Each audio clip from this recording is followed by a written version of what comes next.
ఈరోజు సూర్యాపేట జిల్లా కేంద్రంలో కాంగ్రెస్ పార్టీ ఆధ్వర్యంలో బీజేపీ కేంద్ర ప్రభుత్వం మీద చట్టసభ అయినటువంటి పార్లమెంటులో అమిత్ షా అంబేద్కర్ గారి మీద చేసినటువంటి వ్యతిరేకమైన ఈ యొక్క వ్యాఖ్యల పట్ల నిరసన వ్యక్తం చేస్తూ ఈ కార్యక్రమం నిర్వహించడం జరిగింది.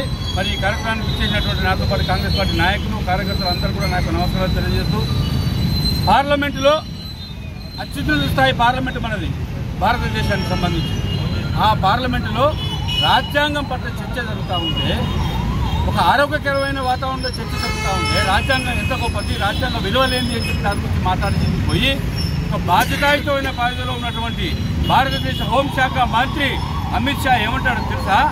ప్రతి ఒక్కళ్ళు కూడా అంబేద్కర్ అంబేద్కర్ అంబేద్కర్ పేరు తీసుకుంటూ ఫ్యాషన్ అయిపోయింది.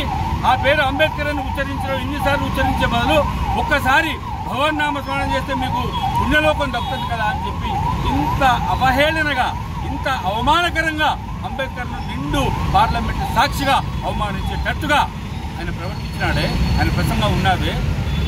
నిజంగా ఇది చీకటి రోజు భారతదేశానికి. నిన్న జరిగిన వ్యాఖ్యల పట్ల ఈరోజు కాంగ్రెస్ పార్టీ కాదు, భారత సమాజం మొత్తం కూడా బగ్గు అంటా ఉంది. ఈ బీజేపీ కానీ, అమిత్ షా కానీ, నరేంద్ర మోడీ కానీ రాజ్యాంగం పట్ల ఎప్పుడు కూడా ప్రేమ లేదు. రాజ్యాంగం పట్ల విషం చిమ్ముతా ఉన్నారు. వీళ్ళు రాజ్యాంగం మీద దాడి చేస్తా ఉన్నారు. భారత సమాజం, కాంగ్రెస్ పార్టీ కార్యకర్తలు భారతదేశ వ్యాప్తంగా చూస్తూ ఊరుకోరు. మా నాయకురాలు సోనియా గాంధీ గారు, రాహుల్ గాంధీ గారు, ప్రియాంక గాంధీ గారు అందరూ కలిసి కూడా ఈరోజు పార్లమెంటు నిలదీసి ఏంటిది, ఏమి జరుగుతూ ఉంది, రాజ్యాంగ పరంగా కావాల్సిన చట్ట అన్ని హక్కులను మీరు అనుభవిస్తారు, మంత్రులవుతారు, అధికారంలోకి వస్తారు, ఈ రాజ్యాంగం ప్రకారం మీరుంటారు. కానీ ఆ యొక్క రాజ్యాంగాన్ని రచించిన అంబేద్కర్ను తులనాటట్టు మాట్లాడతారా? అసలు మీకు రాజ్యాంగం మీద ప్రేమ ఉందా? భారతదేశం మీద ప్రేమ ఉందా? ప్రజాస్వామ్యం మీద ప్రేమ ఉందా అని చెప్పి సందర్భంగా అడుగుతా ఉన్నాం. మేము హెచ్చరిస్తూ ఉన్నాం కాంగ్రెస్ పార్టీగా, నరేంద్ర మోడీ, అమిత్ షా, మీరు భారత సమాజానికి, పార్లమెంటుకు బేసిరస్గా క్షమాపణ చెప్పాలి. అంతవరకు కాంగ్రెస్ పార్టీ ఈ యొక్క ఉద్యమం ఆపదు. మా నిరసన తెలియజేస్తూనే ఉంటాం. ఈరోజు కాంగ్రెస్ పార్టీనే కాదు, దేశంలో ఉన్న, సమాజంలో ఉన్న అన్ని రకాల పార్టీలన్నీ కూడా ఒత్తాసు పక్తా ఉన్నాయి మా యొక్క నిరసనకు. ఇది నిజంగా పార్లమెంటు మీద కాదు, ఈ యొక్క ప్రజాస్వామ్యం మీద కాదు, రాజ్యాంగం మీద దాడి. దీన్ని ఎదుర్కొంటాం. ఏ విధంగా ఎదుర్కొన్నా మాకు తెలుసు.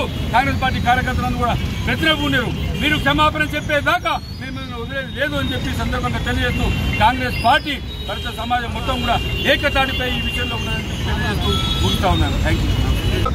శబరి నాయక హృదయపూర్వక నమస్కారాలు తెలియజేస్తూ, మరి నిన్న రాజ్యసభలో కేంద్ర హోంమంత్రిగా ఉన్నటువంటి అమిత్ షా మన భారత రాజ్యాంగ నిర్మాత అయినటువంటి అంబేద్కర్ గారి మీద అనుచిత వ్యాఖ్యలు చేస్తూ అంబేద్కర్ అంబేద్కర్ అంబేద్కర్ అనడం ఫ్యాషన్ అయిపోయిందని చెప్పేసి తీవ్రమైన అగౌరవపరిచే విధంగా, అంబేద్కర్ గారిని అగౌరవపరిచే విధంగా వారు అధికారం ఉందనే అహంకారంతో, వారు దురుద్దేశంతో అంబేద్కర్ గారు అంటే ఇష్టం లేక ఈ భారతదేశంలో ఉండి, ఈ భారతదేశ రాజ్యాంగం వల్ల అతను ఎంపీ అయి ఉండి, ఈ భారతదేశ రాజ్యాంగం ఇచ్చినటువంటి హక్కుల్ని, బాధ్యతల్ని తను అనుభవిస్తూ, రాజ్యాంగం ద్వారా సంక్రమించినటువంటి బాధ్యతల్ని అనుభవిస్తూ కూడా అంబేద్కర్ గారి మీద అనుచిత వ్యాఖ్యలు చేయటం, ఇది చాలా అగౌరవపరిచినట్టుగా కాంగ్రెస్ పార్టీ భావించడమే కాదు, టోటల్గా దేశంలో ఉన్నటువంటి 140 కోట్ల మంది ప్రజలు ఈ యొక్క మాటలకు బాధపడుతూ ఉన్నారు.